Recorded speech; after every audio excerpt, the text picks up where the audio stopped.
こんにちは。こんばんは、こんにちは。今日も占いライブ配信を始めたいと思います。ともこのアトリエです。名乗るのが逆。はい。で、ちょっとまた予定よりも早い時間に始めたので、早い時間に終わります。今日は17時から18時までで、占いたいと思います。ちょっと時間変わっちゃったので、どうかなと思いながら、はい、やっていきたいと思います。占い希望の方は、まずはこちらの YouTube チャンネル、ともこのアトリエの YouTube チャンネルをチャンネル登録してください。その上で、占いのご応募はチケット制を導入してます。このライブ配信のリンクから、占い用のライブチケットを購入してください。そちら購入の際にライブ配信上で、使われる予定の登録名やニックネームを備考欄に書いて購入に進んでください。で、購入完了しましたら、コメント欄に〇〇です。購入済みです。占い希望です。みたいな感じでコメントしていただくことでご応募完了となります。で、基本的には、チケット1枚200円で、だいたい10分程度で、あなたのお悩み、ご相談に対して、こちらのタロットカード1枚引きで、今あなたに必要なメッセージやアドバイスをお伝えしていきたいと思います。で、本日も配信、1時間の配信の中で、3枠、3名様ですね。初めてこちらのライブ配信で占いを申し込まれる方、1回に限りチケット購入なしで、占い体験いただけますので、初めてね、見に来たよっていう方、これまでね、見たことあったんだけど、占ってもらったことなかったよっていう方はね、よかったら、そちら無料体験枠にご応募されてみてください。で、一応、スパチャの目標を設定してまして、そちらの目標が達成されましたら、こちらの無料枠がさらに3枠追加になりますので、よかったらそちらもご協力ください。はい、というわけで始めていきたいと思います。で、我が家猫ちゃんがいるんですが、ノアちゃんって言うんですけど、今は爆睡しているので多分大丈夫だと思いますが、起きたらね、動き回る音が入ったり、鳴き声とかが入ったり、乱入したり、画面揺らしたりすることがあるので、ドッキリしないように心構えだけしておいていただけると助かります。はい。では、今日はちょっとね、始める時間が早いので、終わる時間も早いんですけど、占い希望の方がね、はい、現れるまでちょっと待ってみたいと思います。占い希望の方は、まずはこちらのともこのアトリエチャンネル登録していただいて、チケットの購入をお願いします。で、初めて、こちらのライブ配信で占い申し込むよっていう方は、初回に限り、1回だけですね、無料で体験できる枠も3名様分ご用意してますので、もしね、初めてこのライブ遊びに来たよとかね、今まで見てたんだけど、初めてね、占いの体験応募してみるよっていう方いらっしゃればね、はい、無料体験枠ございますので、そちらもご活用いただければと思います。はい、そんな感じ。ちょっとどうしようかな。どうしようかな。配置がね。よいしょよいしょよいしょ。こうしようかな。よいしょ。はい、こうしよう。はい、というわけで、なので占い希望の方が現れるのをちょっとね、待ちたいと思いますよ。で、今日も、YouTube でのライブ配信が終わったら、TikTok でも、ライブをやる予定にしてますので、もしね、TikTok のアカウント持ってらっしゃる方いらっしゃったら、同じともこのアトリエのアカウント名でやってますので、よかったら遊びに来てみてください。はい、桜美香さんかな。はい、こんにちは。桜美香さんがこんにちはと言いましたって書いてる。これはどういう、こんにちはと言いましたって書かれたけど、こんにちは。はい、占いやってます。よいしょ。で、占い希望の方がね、今現れるのを待ってる段階です。で、今 TikTok でライブするよって言ったね。はい。で、今週の、ライブ配信は、とりあえず予定は今日までかな。で、来週が26日、28日、30日が多分できるかなっていう感じなので、よかったらね、またお時間合わせて遊びに来てもらったらいいかなと思います。とりあえず、なんだっけ、ライブする前もって、ライブの予定上げておくので、よかったらご都合のよろしい時にね、はい、遊びに来てください。桜美香さんが占い希望っていうことですかね。はい、かしこまりました。じゃあ、桜美香さん、ちょっと待ってね。さくらみかさんね。はい。では、じゃあ、占いましょうかね。とりあえず10分になってますので、スタートします。はい。では、お悩みをいただいてよろしいですか？で、いただいたお悩みに対して、こちらの、タロットカード1枚引きで、メッセージ、アドバイスなどなどをお伝えしていきたいと思います。とりあえず枠10分用意してますので、お悩みをお伝えください。で、占い結果は出たままはっきりお伝えいたしますので、必ずしもご希望通りの結果、メッセージ、アドバイスじゃないこともあるかなって思いますので、いい感じでご自身で受け入れたり、受け流したりして、はい、見てもらえると助かるじゃない、楽しめるかなと、はい、思いますので、はい、よかったらどうぞ。はい、じゃあちょっとね、桜美香さんのお悩みを待ちたいと思います。占い希望の方は、まずはチャンネル登録をお願いします。こちらのともこのアトリエ。はい、チャンネル登録をお願いします。その上でチケット購入に進んでいただいて、購入されたらね、なんだっけ、チケット購入しましたってコメントしていただければと思います。で、チケット購入時に、こちらのね、配信で使ってる名前を備考欄に書くの忘れないでください。で、無料枠は3枠ご用意してまして、今、桜美香さん無料枠1つ使いますので、残り2名の方、チケット購入なしで初めての方に限り占いますので、よかったらご検討ください。お舅さんとの現在とこれからの私との関係性をお願いします。どういうことだろう。今、ご結婚されていて、義理のお母様との現在とこれからの私の関係性をお願いします。とりあえずカード1枚引きで見るんですけど、現状を含めてこれからどうなっていきそうかっていう感じですかね。はい、じゃあカードで出します。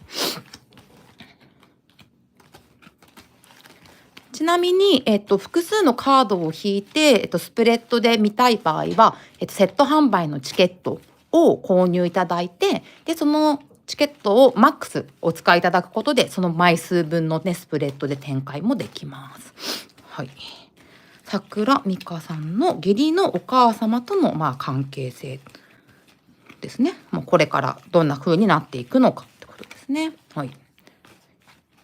お悩みがあるとかそういうわけじゃないのかな。わかんないね。よいしょ、とりあえずカード見てみましょう。なんかそういえば昨日もなんかそんな感じだったね。義理のお母さんのに関するお悩みっていうか、どう思われてますかみたいな聞かれてましたね。よいしょ。流行ってるのかな。よいしょ。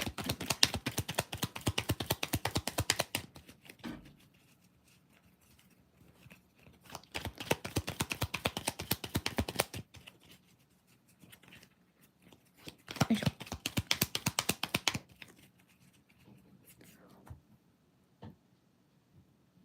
よいしょ。はい。では、カード1枚引きですので、こちらのカードから、桜美香さんのね、義理のお母様と、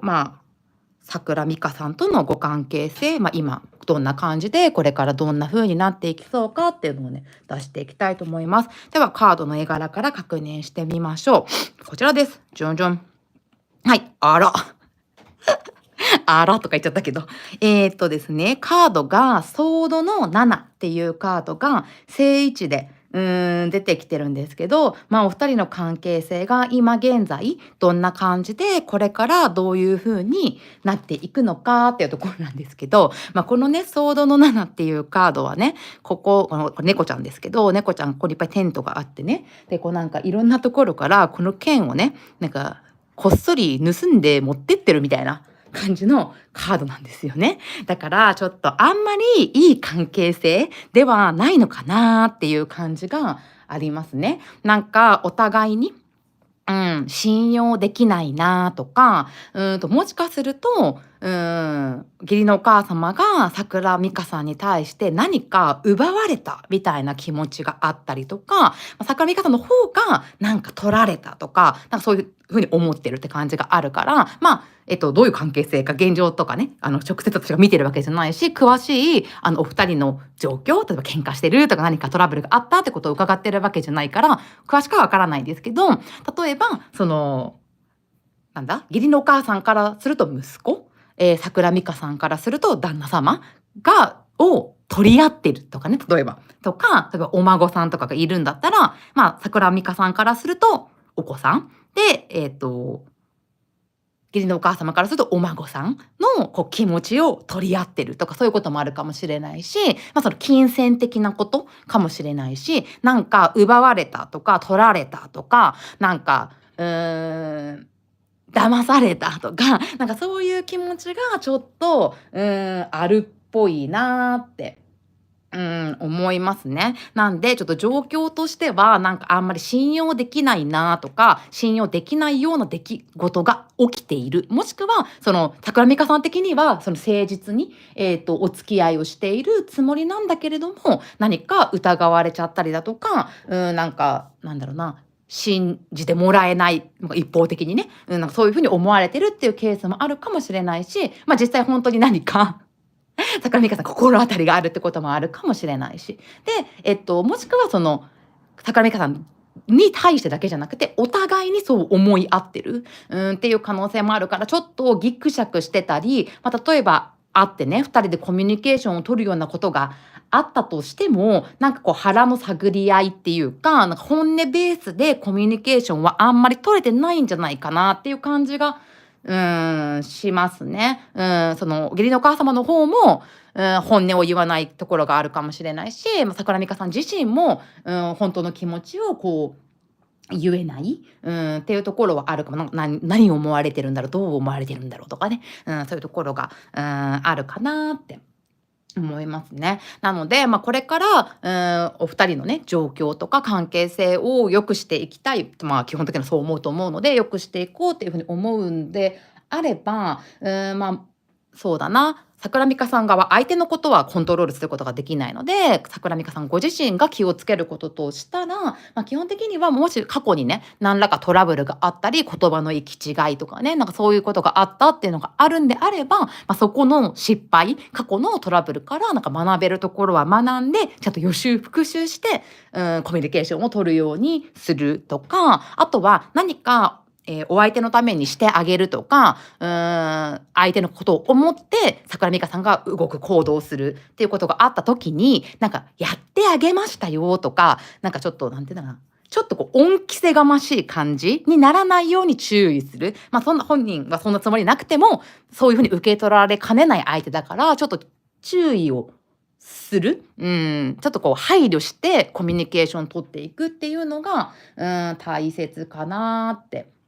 思いますね。ちょっとなぜかわからないけど、ちょっと信じてもらえないとか、奪われた、取られたみたいな風に思われてるっぽいから、なんかそこをいかに桜美香さんが誠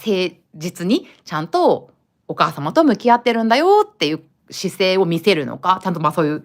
気持ちで向き合ってらっしゃると思うので、誤解をね、解いていくっていうところが必要になっていくかな。誠実な対応も、もうすでにされてると思いますけど、さらにね、何か誤解や行き違いがあったんじゃないかってところをちゃんとなんだろうな、復習して、対応していくっていうところが大切になっていくかなって、うん、思いますね。そうね、だからいい風に振る舞ったとしても、なんか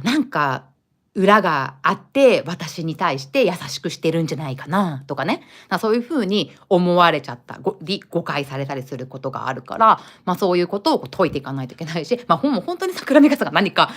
悪いことしちゃろうとか騙しちゃろうって思ってるんだったらちょっともうバレてるよみたいな感じかな。はい、参考にしていただけたら嬉しいです。頑張ってくださいね。応援しています。はい、というわけでちょっとねギクシャクしてる感じっていうのが出てましたね。なんだろうね。だからいろんなパターン、その桜美香さんなりにいいこうだと思ってやってることとか、自然体で振る舞ってることがうまく伝わらないって可能性があるから、相手の立場に立ってとか、相手の人の癖を学んで、どういう風な感じで振る舞ったら誤解なく伝わるかなとかね、そういうことをやり取りをいろいろ試していくっていう必要がね、あるかもしれないなって思いましたね。はい、というわけでこんな感じですね。これで、よいしょ。はい、というわけでこんな感じでなってます。はい、知覚過敏さんがお邪魔します。たまたま見つけました。配信見せてください。はい、ありがとうございます。コメントもありがとうございます。桜美香さんがカードは正直ですねって言ってる。そう、よくわかんないけどね、カードわかるらしいですよね。ね、ドッキリしちゃうことがありますよね。はい。赤いりんごさんが、こんにちは。はじめまして。今、チケットを1枚購入しました。ありがとうございます。赤いりんごと呼んでください。恋愛で彼の私への気持ちを占ってほしいです。はい、ちょっと待ってくださいね。私が今から赤いりんごさんがチケットを購入したことを確認しに行くので、ちょっと待ってくださいね。よいしょ。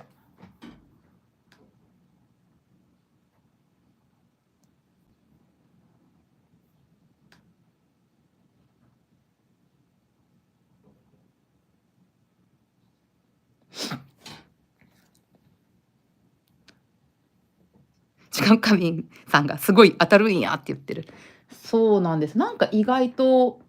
ね、なんでかわかんないけど、当たるんですよ、これがね。よいしょよいしょ。赤いりんごさん。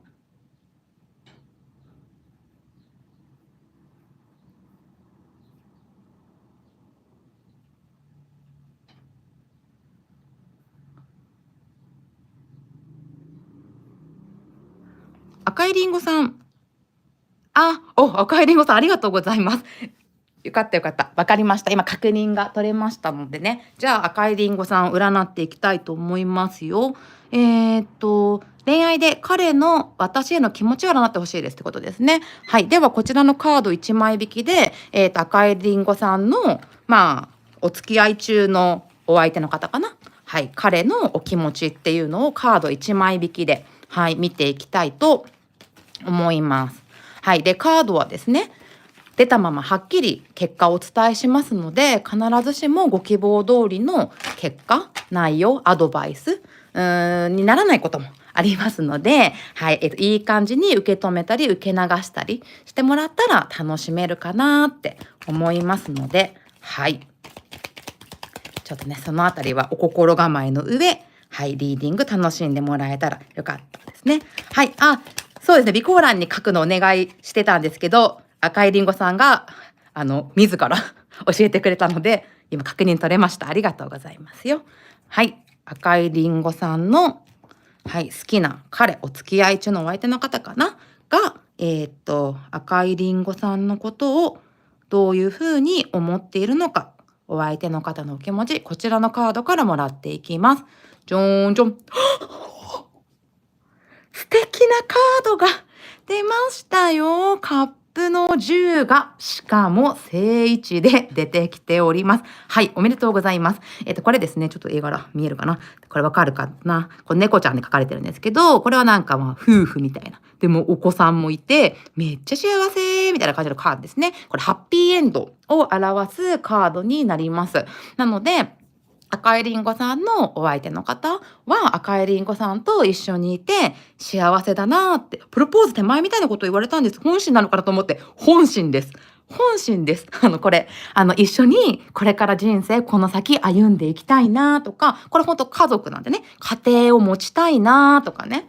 そういう気持ち、これから赤いりんごさんと一緒だったら素敵な家族のね、猫ちゃんのね、子供もいて、ラブラブでみたいな、そういう未来が描けるぜっていうことを思ってるよってことを伝えてくれておりますね。はい、これから先もずっとね、赤いりんごさんと一緒にいたいなって、思ってくれてる。っていうのがバシバシ伝わってきます。なんか私今この絵、ちょっとなんか涙が出そうなぐらい、素敵みたいな気持ちがすごい伝わってきますね。なんか2人でこう一緒にいると、これから先の未来、ハッピーな未来しか見えないし、で、その赤いりんごさんとの時間っていうのは僕にとってすごく幸せな時間なんだよって。で、僕の赤いりんごさんへの気持ちっていうのはもう真実の愛、本当の愛、これが僕にとって最高の愛なんだっていうのを伝えてくれてる、カードだなって思います。これから先もずっと一緒にいようねって、言ってくれておりますね。はい、私も彼といたいので嬉しいですって言ってますね。はい、そうなので、もうなんだ、何も気にすることはないというか、もう幸せな未来しか見えない彼なので、その気持ちっていうのを赤いりんごさんもしっかりと、受け取って、この幸せをね、ぜひぜひね、噛み締めてね、いってほしいなっていう風に思いますね。で、相手のこと、彼のことを信じる気持ちを持って、あとはね、笑顔でいることっていうのが幸せのコツ、っていう風に言われてますので、この嬉しいな、楽しいな、私も一緒にいたいよって気持ちをね、言葉にしてもいいし、態度、笑顔、表情、全身でね、表現してあげると、よりね、2人のラブラブな時間っていうのは、大きなものになっていくんじゃないかなっていうふうに思いますね。こう何気ない毎日、特にこうイベントとかがね、あるわけじゃない、誕生日会じゃないや、誕生日とかサプライズとかね、そういうのがなくても、一緒にいられるこの時間、なんか穏やかな日々っていうのって、すごく大切な時間だし、これがずっと続くといいなっていうふうにこう思いながら、日々に感謝して、過ごしていくのが一番なのかなって思います。はい、参考にしていただけたら嬉しいです。頑張ってくださいね。応援しています。すごいね、これ。はい、このカードね、近づきすぎるとピントがボケるな。はい、こうやって可愛いカードになってます。はい、赤いりんごさんが、はい、笑顔で幸せを表現できるようにします。ありがとうございました。いえいえ、こちらこそありがとうございました。はい、というわけでこんな感じで占っております。知覚過敏さんがすご、また当たったって言ってますね。本当ですね。皆さんのね、念っていうか、皆さんが正直に、なんか素直にカードに聞いた方が、素直にカードは答えてくれるかなって思います。よいしょ。というわけで、占いをやっておりますよ。はい。占い希望の方は、まずはチャンネル登録をお願いしますね。はい。その上で、チケットをご購入いただいて、お申し込みを、はい、お願いいたします。よいしょよいしょよいしょ。どういった。ふう。すごいね。いいカードが出てね、私もハッピーな気持ちになりましたね。そう、タロットカードね、結構、これ私はこの猫ちゃんのね、カードを使ってるんですけど、伝統的なタロットカードとかだったら結構、グロテスクっていうか、分かりやすいですね。カードが多くて、で、この猫ちゃんのタロットカードは結構なんだ、基本的な伝統的なタロットカードに準じて、人間で描かれてるところが猫ちゃんになってるみたいなカードなんで、イメージは結構ね、しやすかったりするんですけど、怖いね、イメージのカード、タロットカードで怖いなっていう風にこう思ってらっしゃる方もいらっしゃるかもしれないけど、結構ね、いいカードっていうか、優しいカードっていうか、今みたいに分かりやすくハッピーエンドだねみたいなカードもあったりするので、結構絵柄見るだけでもね、面白いですよ。タロットにいいカードとかあるんですね。そう、タロットカードね、いいカード、素敵なカードもいっぱい、ありますよ。で、基本的にはもう、その描いてある絵がメッセージそのものなので、私は勉強してタロットで占いをしてますけど、結構、そこまで深く勉強しなくても、絵柄見た感じで、あ、これいいカードだなとか、あ、ちょっとこれなんか悪いカードなんじゃないかなっていうのが結構分かりやすかったりはしますね。で、直感的にこう受け取ったメッセージが、そのご本人の方にとって一番しっくりくるメッセージだったりすることもあるかなと思いますね。はい。そうです。タロットカードは可愛いカードも可愛いカードいい意味のカード、ポジティブなカードもあれば、ちょっとネガティブというかね、注意をね、促すようなカードもね、いろんなカードがあります。で、タロットカード以外にも、なんかオラクルカードとかも使ってね、占いをやったりするので、質問内容などによっては、はい、こういうオラクルカードのメッセージを伝えたりすることもあります。よいしょ。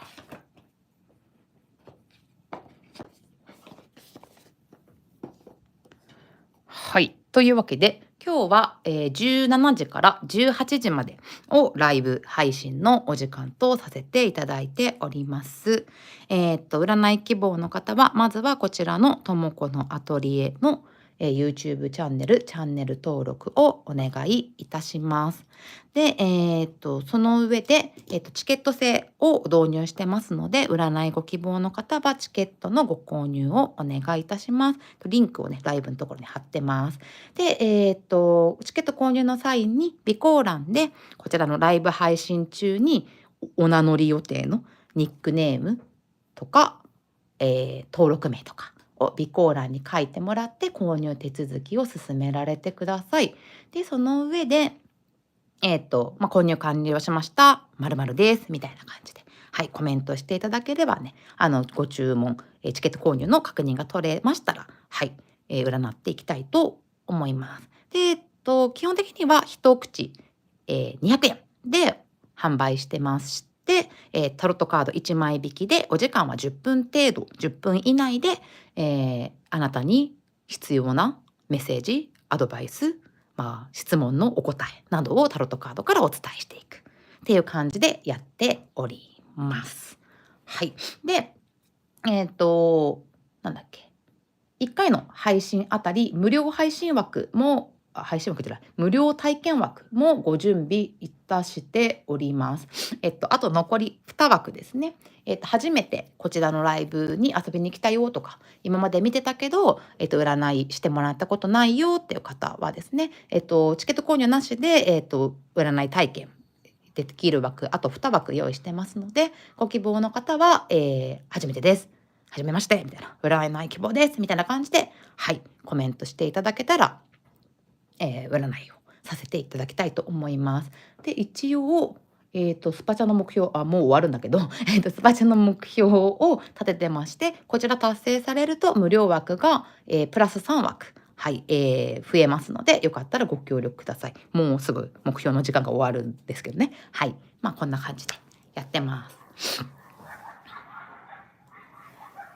はい。というわけで、占い希望の方が現れるまで、待ってみたいと思います。で、今日も YouTube の、ライブ配信が終わったら TikTok の方でも、またライブしようかなっていうふうに思ってますので、TikTok のアカウント持っていらっしゃる方は、よかったら同じともこのアトリエのアカウント名でやってますので、そちらにもね、遊びに来ていただけたら嬉しいです。概要欄に一応、プロフィール画面のリンクも貼ってます。はい。で、今週は、今日までかな、ライブ配信の枠用意してるのが今日までなので、今日終わったら、また来週。一応予定は26、28、30できるんじゃないかなっていうふうに思いますので、またね、告知しますので、よかったらね、チャンネル登録通知オンにして待っていただけると嬉しいですね。はい。というわけで。占い希望の方がいらっしゃるのを待ちたいと思います。鼻水。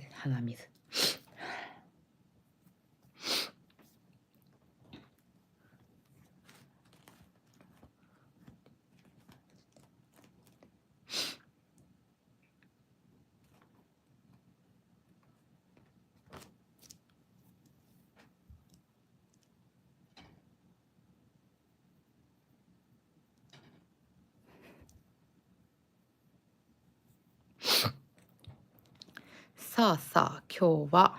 どうかな。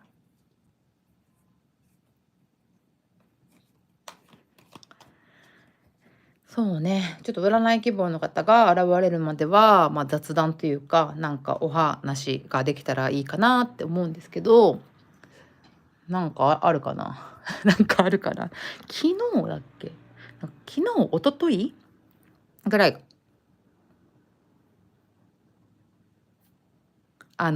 すっごい私福岡なんですけど、なんかめっちゃ暑くて、なんか30度超えたと思ったら、今日なんかめっちゃスーッとするから、気温差が激しくて体調を崩さないように注意しなきゃなと思いますね。近く花瓶さんがスパチャで占った人のおかげで新規の人を占えるってすごいですね。すごいですか？すごいでしょうか。なんかそういう感じにしてみました。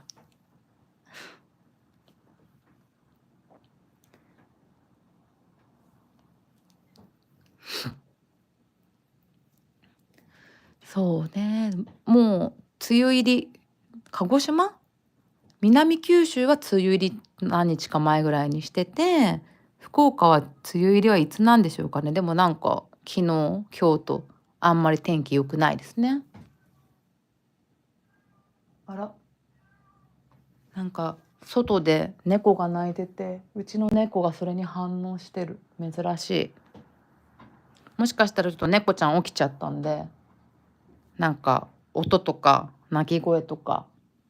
乱入とかあるかもしれないので、ちょっと心構えだけしといてください。で、なんかうちの猫ちゃんは、頭いいのか悪いのか、なんかここに来るじゃないですか。そしたらここに来るんじゃなくて、この画面の前、映らないところで暴れたりするんですよ。だからなんか私が一人で「わー」とか言ってるみたいになっちゃうかもしれないから、ちょっと注意だけしといてください。多分ね、なんか窓の外に猫ちゃんが来たっぽくて、珍しく見てる。はい、うちの猫ちゃんはなんか自分のこと多分猫って思ってないっぽくて、なんかお外にいる町の猫さんとかがいてもなんかあんまり興味ないんですけど、今なんかちょっと会話してるっぽかった。知覚過敏さんがやっぱり恋愛の占いが多いですか？そうですね。いや、でもなんか意外とお仕事とか、人間関係とか、なんかそういう占いをご希望される方も多いですよ。あんまその恋愛に偏ってるっていう感じはしないですね。なんかさ、始めた頃とかは、私が占いをですね、始めた頃とかは恋愛のお悩みが多いのかなって私も思ってたんですけど、意外に皆さんお仕事とか、もしっかりいるなっていう感じですね。これからの人生設計みたいなところが多いかなって思いますね。そうね。今はね、に恋愛だけが悩み事じゃないっていうかね、恋愛も楽しむし、お仕事や人生も楽しみたいしっていう人が多いですよね。うんうん。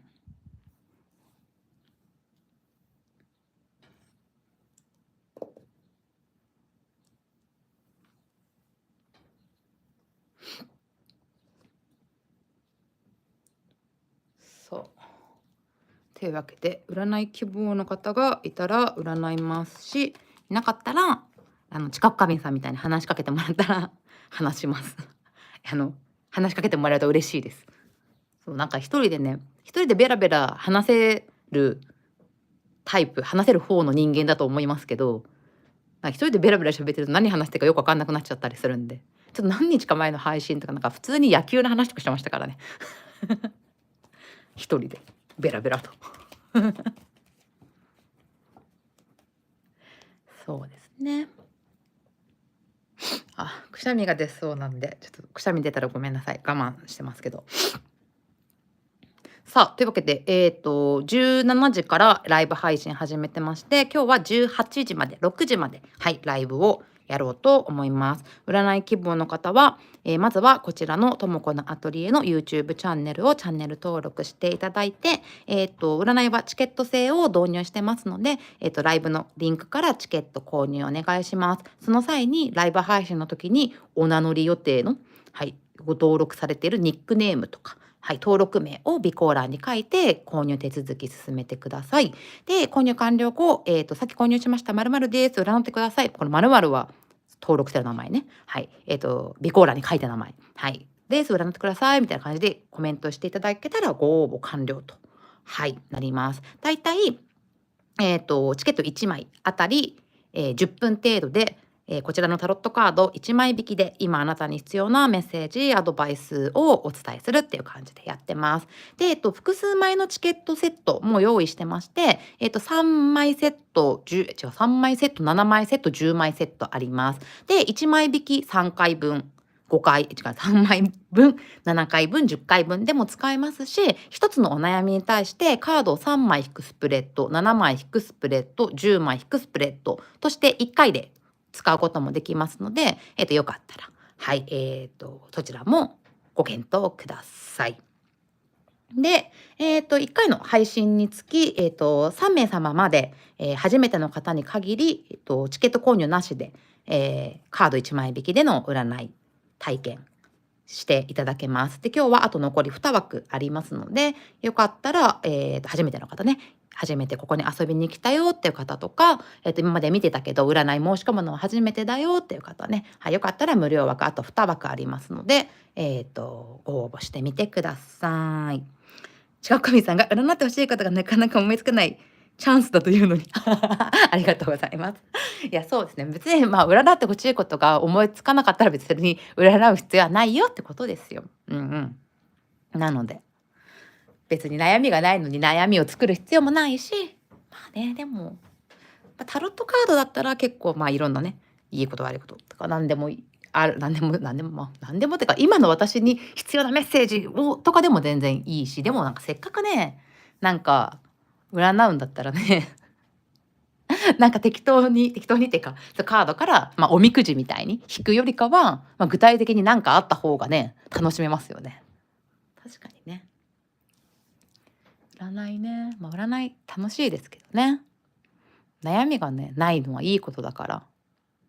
また何かね、困った時にとか、聞いてみたいなってことがね、現れた時に聞いてみて、お尋ねしてみてください。おい、そんな感じだって。ああ、マジ本当に鼻水が出てきてましてね、今。くしゃみが出そうで出ないから、急に出たらごめんなさい。しかも可愛いくしゃみじゃなくて、結構本気のくしゃみ出るタイプの人間なんで、はい、バーってならないようにだけ注意しますけど、はい、心構えだけしといてください。よいしょ。さてさて、何か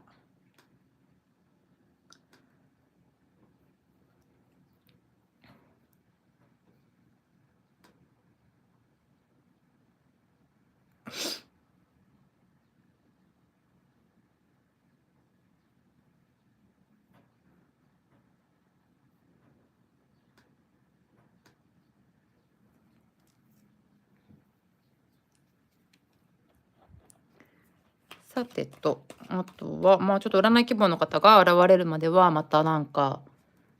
お話をしようかなって思うけど、ちょっとね、話すネタも尽きてきましてね。なんかありますか？なんかありますか？別に何の話でもいいんですけど。占いのこととか、あとは、その普通に、あの、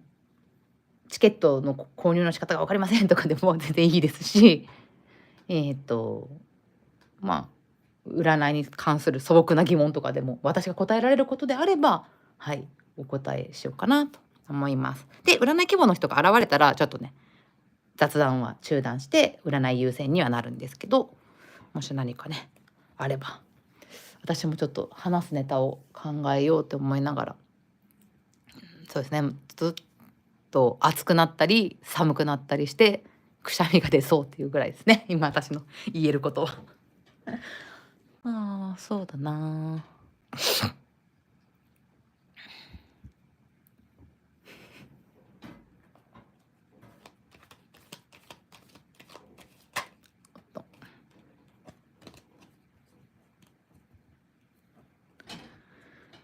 さあさあ、占い希望の方が現れるのを待ってますよ。知覚過敏さんが、占い師さんって自分を占おうと思ったら別の占い師さんに占ってもらうんでしょうか？いろんなパターンがあると思いますけど、自分で自分のことを占うこともできるし、自分で占う人もいると思いますよ。自分で自分のことを占えないってことはないので、占いたい時は占いますね。で、他の占い師さんに占ってもらいたいって思うことがあれば、他の占い師さんに占ってもらうこともあるかな。女性とかだったらわかるかなと思って、私今日何もしてないネイルですけど、ネイルとかって自分で塗ろうと思えば塗れるじゃないですか。けど、ネイリストさんのところに行ってネイルしてもらうこともあるじゃないですか。で、どっちでもいいですよね。うん。で、自分でやる良さもあるし、他の人にやってもらう良さもあるから、占いも同じ感じで、占いができる人も自分で自分のことを占ったり、誰かにやってもらったり。誰かにやってもらう方が、なんかまた、新鮮な気持ちでとか、あとは自分のやってない戦術でとか、占い方でとかね、そういうのも楽しめるので、多分いろいろじゃないですかね。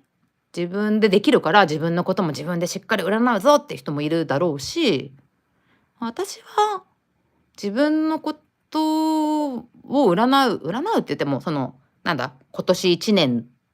どういうふうに過ごしていこうかなとかいうのは生年月日とかで出せるので、そういうので、今年こんな1年になりそうだからこういうこと頑張ろうとか、今年はとか今月は、こんなことしようとか、こういうことをしようと思ってるけど、やるんだったら今年だったら何月ぐらいがいいのかなとか、そんぐらいさらっと見るのは自分でもやるかなと思います。あとは他の占い師の方、勉強も兼ねてみたいな感じで占ってもらう。私は手相とかは見れないので、手相を見てもらったりとかはしてもらったこともあるかな。そんな感じですね。なんで、ネイルはそのサロンで行ってやってもらう良さ、セルフネイルの良さがあるように、占いも同じ感じかなって、思いますね。すごい知覚過敏さんがライブを盛り上げてくれている。ありがとうございます。ね、そうそう、美容師さんとかもね、自分で自分の髪切る人もいれば、自分のことはせずに人っていうか別の美容師さんにやってもらう人もいるだろうから、時とタイミングと好き好きって感じかなって、思いますね。そうだな。そんな日常使いで、例えば今日の私はどうでしょうかみたいな感じでカードを引いたりは私はしないタイプかなと思います。計画を立てる時とか、自分の大体バイオリズムとか見る時に、自分のことは占うかなっていう感じですね。何か悩み事があるとか、私も悩みあんまないタイプなんですけど、考え事があるとか、そういう時に占いを使うってことは私はあんまりしないかな。自分では占わないかな。なるほどって言ってるね。そうですね。まあ、そうですね。いろんなね、占いもいろんな種類があって、で、私は今回ここではタロットカードとかオラクルカードとか使ってやってますけど、他にも生年月日を使った占いとかも、西洋占星術とかもやってたりはするので、その目的に応じていろんな戦術を使うって感じですね。なんで占い始めたんでしょうかって言われてますね。なんで占い始めたんでしょうか。そうですね。私自身が、占いが好き。多分、世の中の女性、男性もかな。占いって好きじゃないですか。普通になんだっけ。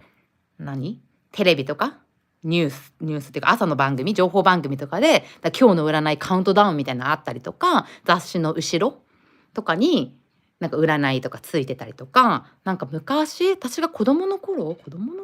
かな、動物占いとかあったりとか、今だったらなんだっけ、MTBI で合ってますかみたいに診断系がそもそも好きな人って多いと思うんですけど、私も、そういう診断系っていうか、そういうの好きなタイプで、なんか自分でお仕事したいなってこう思った時に、私なんか最初っていうか、今もやってるんですけど、そのハンドメイドのアクセサリーを作ってて、ハンドメイドのアクセサリーとか作ったりとか、あとはハーブティーとか勉強したりとか、そういうことをする中で、自分自身が占い、好きだし、人に占ってもらったり、雑誌の占いとか、雑誌よりもちょっと深くなったような書籍的な占い、占い師さんの本とか、ゲッターズ飯田さんの本とか、そういうの読んだりとかすると、私めっちゃいいんですよ、占いの結果が。なんかあなたは大成功するでしょうみたいな。そういう感じのこと書いてあるんですよ。だからみんな書いてあるのかもしれないけど、私書いてあるんですよね。で、めっちゃ大成功するでしょうって書いてあるけどっていうか書いてある。で、私自身も自分の人生に満足してるし、楽しいけど、この本に書いてあるぐらいの大成功には到達してないような、まだ味わってないんじゃないかなみたいな感覚があって、やっぱりその雑誌とか、その本の占いって例えば私さそり座なんですけど、さそり座の人は今年こんなんですって言ったら、私以外のさそり座もみんなそうってことじゃないですか。でも違うじゃないですか、みんな人生は。だからもっとなんか私自身のパーソナルな部分、私はどうなんみたいなのを知るためには占い勉強してみるのがいいかなっていうふうに思ったし、私と同じような考え方の人、雑誌見るのが好きで本見るのが好きで、なんかもっと自分占いの本とかに書いてあるようなぐらいの超幸せみたいなのを手に入れたいな、今も満足してるけどそれよりね、1ステージ2ステージ上の幸せを手に入れたいな、その方法を知りたいなって思ってる人の幸せの手に入れ方みたいなものを、占いを勉強したら自分のこともわかるし、誰かにも教えてあげることできるんじゃないかなって思ったのがきっかけですね。なんでそもそも好きだったっていうのと、あとは占いの結果を現実にするためにはどうしたらいいんだろうみたいなね。っていうのにこう興味があったので勉強してみようって思ったっていう感じかな。うん。そう、めっちゃ占いに書いてあること、私いいことばっか書いてあるんでいいことばっかり書いてあるんで、この通りやったらめっちゃ人生勝ち組やんみたいな、分からんけどみんなそうなのかな、分からんけど、私はさそり座なんでさそり座しか読まないから分からないけど、他の星座もね、もうこの通りなったらめっちゃ人生万々歳やんみたいな感じなのかな、ちょっと分かんないけどね。なんでそう、自分の人生は今でもすごく幸せだけど、さらにレベルアップしたいな、レベルアップするためのヒントが占いにあったらいいなってこう思って勉強し始めて、そうやって自分が楽しくね、こういう風にやってったらこんないいことがあったなみたいなのをまた皆さんに、伝えてあげたら、伝えることができたらいいなみたいなふうに思ってやってるっていう感じですかね。うんうん。なあちゃん起きたかな。よいしょ。はい、というわけでね、こんな感じですね。はい。今日は17時からライブやってます。で、18時まで、はい、ライブをね、で占っていきたいと思いますよ。で、占い希望の方がいらっしゃったら、なんだっけ。まずはこちらのともこのアトリエの YouTube チャンネル登録してください。その上で、チケット制を導入してますので、こちらのリンクからね、チケットを購入してもらって、購入する時には、備考欄にライブの時にお名乗り予定の、お名前、ニックネームなどを書いて購入を完了してください。で、その上で完了後ですね、こちらのライブで〇〇です、購入しましたみたいな感じでコメントしていただいたらご応募完了になります。で、チケットは1枚あたり200円で、そちらのチケット1枚で10分程度、あなたのお悩みに対してこちらのタロットカード1枚引きでメッセージ、アドバイスなどをお伝えするっていう感じでやってます。で、複数枚セットの場合は3枚7枚10枚セットがありまして、1枚引き3回7回10回としても使えますし、1つのお悩みに対して3枚カードを使って1回分、5枚じゃない7枚カードを使って1回分、10枚カードを使って1回分っていう感じで、カードをね複数枚展開するスプレッドでの占いにも使えますので、よかったら検討してみてください。で、今日は18時まで、ライブ配信をしようと思いますので、ちょっと時間的に1人10分ぐらいなので、あと1人ぐらいかな。占えたらと思います。で、一応ライブ配信中無料体験枠もご用意してまして、本日あと2枠ありますので、今までね、ライブ来たことないよ、初めて来たよっていう方とか、ライブ見てたんだけど、占い申し込むのは初めてだよって方はね、よかったら、ぜひね、無料体験ご応募してみてください。というわけで、占い希望の方がいらっしゃったら占いたいと思います。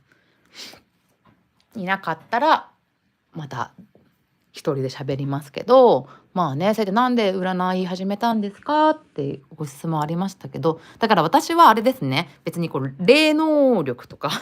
そういうので占ってるタイプの人ではないですね。ちゃんと勉強して、そうです。で、一応占いって別に国家資格とかじゃないので、ご自身で勉強されてできるって思ったら占いしていく。だから占い師ですって言っちゃったら、ぶっちゃけ誰でも占い師にはなれるんですけど、で、私はその自分で占ってる内容とか解釈の仕方とかが合ってるかどうか自分で判断できない不安だったから、一応先生について習って一通りなんか教えてもらったりしました。で、なんで独学じゃないですね。なんでタロットカードリーディングもだし、ヌメロロジーっていう生年月日を使った統計的な占いもだし、西洋占星術、いわゆる何座とかですね。私サソリ座ですみたいなやつ。その星を使って、占うやつも一応先生にそれぞれ、専門としてされてる先生に習いに行って勉強をしました。で、その霊的な能力とか、その超能力的な能力を使って占いされる方も、いらっしゃると思うし、私自身も別に霊感はないですけど、どっちかっていうと、敏感な方ではあると思うんですよね。なんか HSP とか。なんで、その共感力が高いとか、なんかそういうこの直感力が高いとか、なんかそういうのはその私さっきも言ったように診断ものが好きなので、そういうのとかでも出てくる。別に占いじゃなくて、その MTBI とか MTBI だってるね、 MBTI ちょっと待ってちょっと順番わからんけどなんかあれとかもやっぱその共感力が高いとか直感に優れてるとか、そういうのが出てきたりとかするので、で占いの結果もそうだったりするんですよ。その生年月日から出る。なんでそういうところももしかしたらその占いの向き不向き、の中にはあるかなと思いますね。なので別にその霊感とかがなくても占いはできると思うけど、そのカードから、絵柄見たらね、この絵柄に全部答えは書いてあるんですね、タロットカードだったら。でなんですけど、それから、どういうふうに意味も複数あるので、その意味をお客様、お悩みご相談者様の状況とこう合わせてみた時に、これは多分こういうことだろうねとかね、そういうのをこう結びつけていく、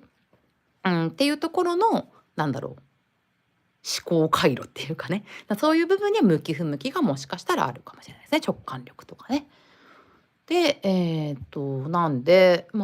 霊能力とかそういう不思議な力で占ってる人とかには憧れとかすごいなって思うけど、残念ながら私はそういうタイプの占い師じゃないので、その私のオーラを見てくださいとか言われても見えません。見えないけど、雰囲気を色で表せとかって言われたら、それをすることはできるけど、実際本当になんか出てるものがあるかどうかとかは私はわからないですね。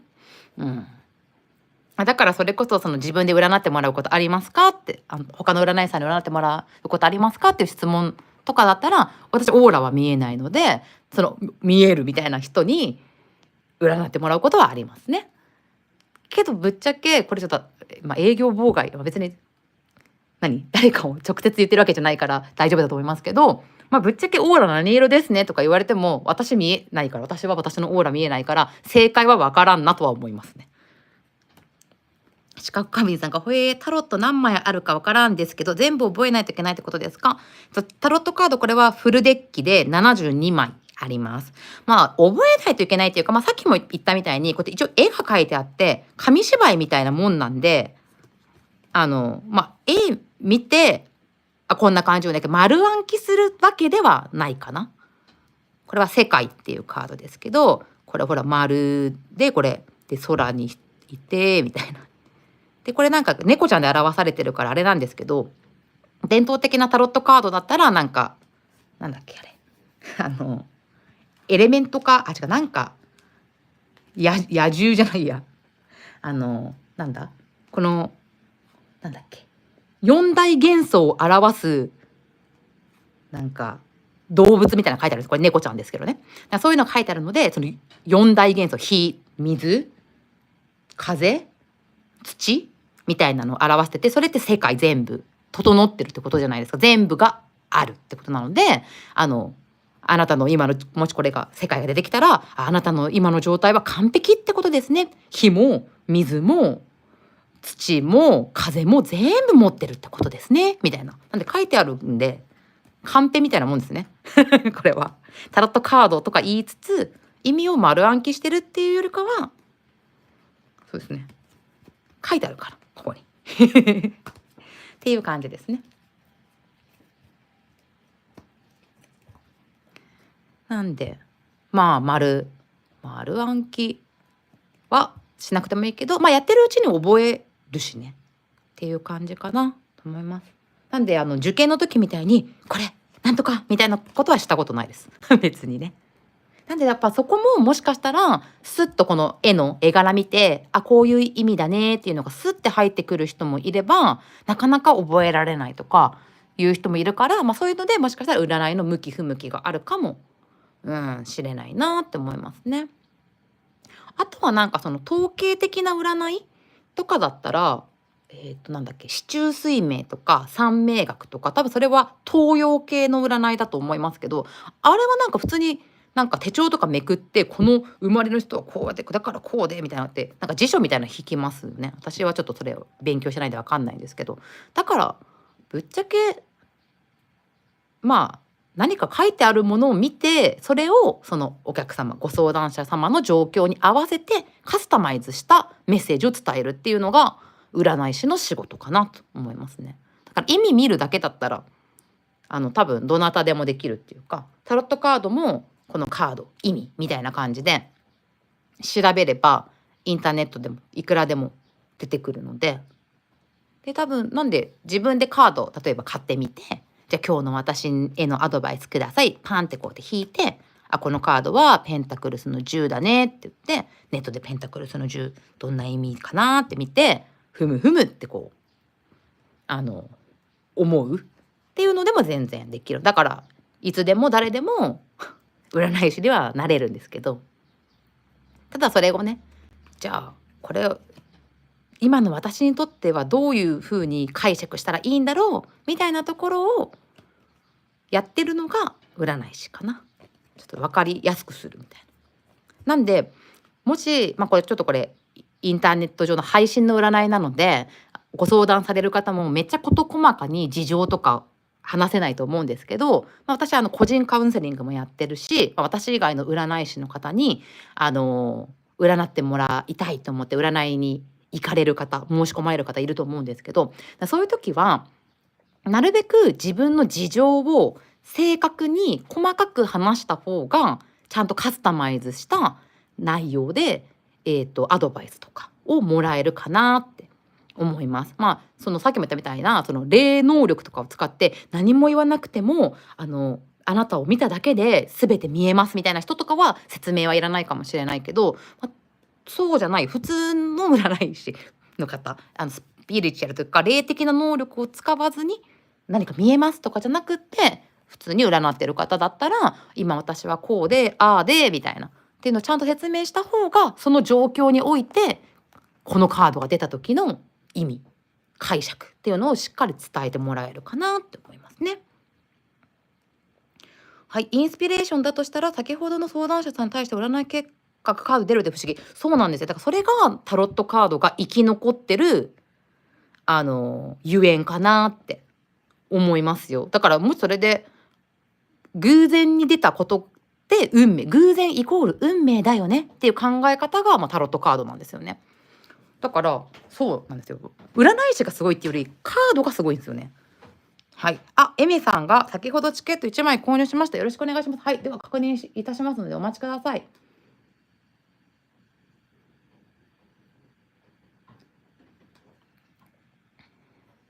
エミさん。ちょっと待ってくださいね。読み込みにね、時間がかかっております。いや、ちょっと知覚過敏さん、今日はありがとうございました。話し相手になっていただけて。場が持ちましたわ。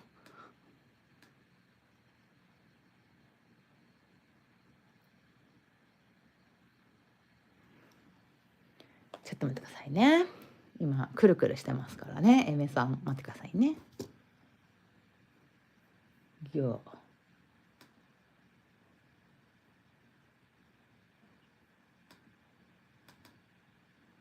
う。あら。固まっちゃった。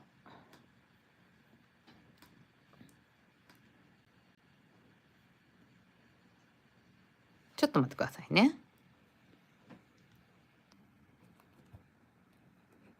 はい、エメさんお待たせしてすいません。ご質問じゃない、ご相談の内容も含めてちょっと読みましたけど、ちょっと待ってくださいね。今ちょっと調子が悪くてちょっと待ってくださいね。一応ご質問も読み上げてから占いに入った方が、もし後からエメさんが見たいってなった時にいいかなと思うので、ちょっと待ってくださいね。あ、忘れた。すみませんね、なんか通信状態が良くなくて。エメさん。発見。はい、エミさん。来年6月に、仕事、1年後ってことですね。仕事でフィンランドに行くかもしれません。合格すれば行ける感じなのですが、行けるでしょうか。行ったとしたら成果や注意点など知りたいです。はい、というわけで、じゃあエミさん、こちらのタロットカード1枚引きでお伝えさせていただきます。で、出てきた結果は出たままはっきりお伝えいたしますので、必ずしもご希望通りのメッセージやアドバイスにならない可能性がございます。なので、なんだろうな、ご自身でね、結果を受け入れたり受け流したりして、はい、聞いていただけると楽しめるのかなと思いますので、ご了承ください。よいしょよいしょ。はい、知覚過敏さん、いえいえ、ありがとうございます。またね、そうやってお話をすることによって私自身の考えも整理されるというものですね。ありがとうございます。知覚過敏さん、今思った、なんかスイカバーなのか、アイコンが。で、冷たい歯にしみるみたいなことかな。はい、じゃあエメさん。合格すればいける感じ。いけるかな、行ったらいいことあるかな、うまくいくかなっていうのをね、カードからもらっていきたいと思います。とりあえず、1年後の話っぽいので、現時点でどうかっていうところにはなりますね。よいしょ。はい。では、エメさんのご質問に対するお答え、こちらのカードからもらっていきましょう。では、カードの絵柄を確認いたします。おりゃ。あら、これはですね、マジシャンのカードが逆位置で出てきてるんですよね。なので、ちょっとこれ合格すればいける感じなんですけど、いけるでしょうか？行ったとしたら成果や注意点が知りたいですってことなんですよね。で、とりあえずいつ試験があるのかっていうのにもよる、もし今試験受けてて結果待ちなのか、これから試験を受ける機会があって、で、合格したらいける感じなのか、ちょっとそのタイミングにもよると思うんですけど、もし、もう試験受けてて、結果待ちみたいな状態だったら、ギリ、えっと、ギリギリのご成績で受かるか、ちょっと、今回は不合格ってなる可能性がある。で、もし、まだこれから試験を受ける段階で、合格に向けて努力できる余地これから、よかった。これから、合格できる余地、努力できる余地があるんだったら、ちょっと頑張らないと、ギリギリ受かる、ギリギリ落ちちゃうっていうところの狭間に今の、実力というか、今のスキルだとちょっとそのラインにいるから、ちょっと頑張んないといけないよっていうことは言われてるかなと思います。で、もしかするとその技術的なこととか知識的なことっていうのは十分にエメさんは持ってるかもしれないけど、そのフィンランドに行きたい気持ちっていうのがちょっと揺れてたり、だから勉強するぞ、行くぞっていう気持ちが、でもな、行きたいけど、でもどうせ無理だよなとか、こう勉強に乗れる時と、やっぱり行きたいけど、本当に行きたいのかなとか、そうやって考えちゃって、なんだろうな、勉強とか、そのフィンランドに行くことに対する準備っていうのがちょっとおろそかになるとか、不十分な感じになるタイミングとか、そういうバイオリズムな時があるのかもちょっとしれない。ちょっとこうなんだろうな、消極的になっちゃってる。よし、やってやるぞ、絶対フィンランド行くぞみたいな気持ちになりきれてないところがあるから、それがもしかすると敗因というか、試験がうまくいかない原因になっちゃう可能性がある。で、もしくは、今このままの状態で、もし受かったとしても、そういう自分がフィンランドに行くのにふさわしい人なんだろうかとか、ちゃんと結果出せるんだろうかとか、そういうマイナスなことを考えちゃって、結局結果を出すまでに時間がかかったり、よし、行ってやってやるぞって思ってる人は、行った瞬間、もしくはその行く前からすごく準備とか勉強とかするじゃないですか。だけど、行けるかな、やれるかな、頑張れるかなってモヤモヤした時間を過ごしちゃうと、ちょっとそのスタートダッシュがうまく切れなくって、思うような成果が得られない、可能性がちょっと今高い、かなっていう風に思いますね。ちょっとまだ足りないところがあったり、覚悟みたいな部分で、ちょっと足りないところがある。もしくは技術とか知識とかはあるのに自信が足りないとかね、そういうことがちょっとありそうかなと思います。で、これ魔術師のカードが逆位置で出てるんですけど、これ正位置だったら、エメさんは何でも持ってる。パーフェクト、完璧。で、いいスタートを切れるしっていう、いいスタートを切れるし、知識も経験も十分にあって、これから何でもできるよっていうカードなんですよね。で、それが逆位置で出てるから、そのエミさんはこれから知識も経験も十分に満たした状態で、よし、やってやるぞ、何でもできるぞ、ちゃんとフィンランドに行くからには、目標、結果、成果をつかむぞっていう気持ち、そしてつかめるあなたになれる要素はある。だけどちょっと足りない。ちょっと頑張んないといけないみたいな感じで出てはきてるので、絶対に無理無理届かないよって言ってるわけじゃなくて、ちょっと迷いとか、ちょっと自分の気持ちをごまかす、受からなかった時のために言い訳考えるじゃないけど、そういうところに気がそれてたりしないかなとかね、そういうことをちょっと言ってきてくれてるかなって思います。なので、試験の勉強、十分に準備するっていうことと合わせて、そのフィンランドに行った時に、フィンランドだよね。行った時に、できるかなとか、うまくいくかなとか、そういう風に思うよりも、これやってみたいな、あれやってみたいな、それこそ、フィンランドに行ってる自分を想像して、フィンランドでどんな結果を出したいのか、どんな結果を出せるのか私はみたいな、フィンランド生活を妄想するっていうかね、そこをありありと思い浮かべた状態で勉強に打ち込むっていうのが、今のねエメさんに必要な、マインドだったりアクションかなと思います。で、そういう風な気持ちで試験に臨めば合格もできるだろうし、フィンランドに行った後もきちんとエメさんの最初に決めたここでフィンランドでこれやってやるぞ、やり遂げるぞっていうものをちゃんと掴むことができる、ちゃんと結果も得られるっていう風に言われてるかな。なんかちょっとね、自信が、ないとか、そのフィンランドに行くって決めたものの、でもなーみたいな、行きたいけど、みたいな、なんかそういうところがちょっと出てきてるかなっていうの言われてるかな。はい、参考にしていただけたら嬉しいです。頑張ってくださいね。応援しています。はい。さっきも言ったみたいに魔術師のカード、すっごくいいカード、完璧なカードが逆位置で出てきてるので、なんでエミさんも全然ダメとか、そんなね、フィンランドに行くとか考えちゃダメだよとかいうレベルじゃないですね。あともうちょっと、気持ちの部分とか、自信の部分とか、努力をする時の集中力の部分とかね、なんかそういうところにちょっと今課題があるのかなって思います。自信はまだないですって言ってますね。そう、だから自信が持てるように、今逆向きのエメさんがこっち向きのエメさんになれるように、努力する。で、あとはフィンランドに行った生活をありありと思い浮かべる。フィンランドで成功してる自分を